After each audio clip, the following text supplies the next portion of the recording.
தூங்குபவரை தாண்டக்கூடாதுன்னு சும்மாவா சொல்றாங்க? தெரியாமல் கூட தாண்டிடாதீங்க. பலரது வீட்டிலும் இப்போ வரைக்கும் இருக்கும் பழக்கம் ஒருவரை தூங்கும் பொழுது எழுப்பக்கூடாது என்பதுதான். அது சும்மா வார்த்தைகளுக்காக சொல்லவில்லை. தூங்கிக் கொண்டிருப்பவரை தாண்டக்கூடாது என்ற நம்பிக்கை பழமையான மரபு வழக்கங்களில் ஒன்றாக இருந்தாலும் அதனை ஆன்மீகமும் அறிவியலும் இணைத்து பார்க்கும்போது அதில் ஆழமான உண்மைகள் மறைந்திருப்பதை உணர முடிகிறது. இது வெறும் மூட நம்பிக்கை அல்ல. ஆன்மீக கோணத்தில் பார்த்தால் தூக்கம் என்பது ஆன்மா உடலில் இருந்து ஓய்வு எடுக்கும் நேரம் என கருதப்பட்டது. அதனால் ஒருவர் தூங்கிக் கொண்டிருக்கும் நேரத்தில் அவரின் மேல் தாண்டுவது அந்த ஆன்ம சாந்தியை குலைக்கும் செயலாக கருதப்பட்டது. இதன் அடிப்படையில்தான் தூக்கம் சிறிய மரணம் என சமய நூல்களில் சொல்லப்பட்டு வந்தது. ஒருவரின் மேல் தாண்டுவது அவரின் வாழ்க்கை முன்னேற்றத்தில் தடைகளை ஏற்படுத்தும் எனவும் எச்சரிக்கப்பட்டது.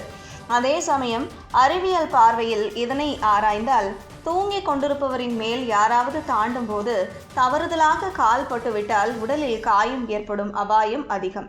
குறிப்பாக குழந்தைகள், முதியவர்கள், உடல் பலம் குறைந்தவர்கள் போன்றோருக்கு இது பெரிய ஆபத்தை உண்டாக்கும். பாதுகாப்பை வலியுறுத்தும் நோக்கத்தில்தான் முன்னோர்கள் இதனை தாண்டாதே என்ற பழக்கமாக மாற்றினர். நாட்டுப்புற கதைகள், பழமொழிகள் முன்னோக்கி தாண்டினால் முன்னேற்றம் நிற்கும், பின்னோக்கி தாண்டினால் தடைகள் குறையும் என்ற மனநம்பிக்கைகள் மக்கள் மனதில் ஆழமாக பதிந்தன.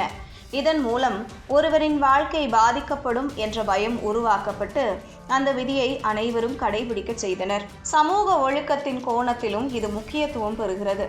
ஒருவர் தூங்கிக் கொண்டிருக்கும் நேரத்தில் அவர் மேல் தாண்டுவது அவரை மதிக்காதது போல் கருதப்படும்.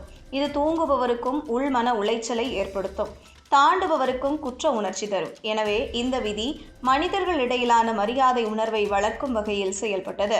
இன்றைய நவீன உலகிலும் இதற்கு அர்த்தம் உண்டு.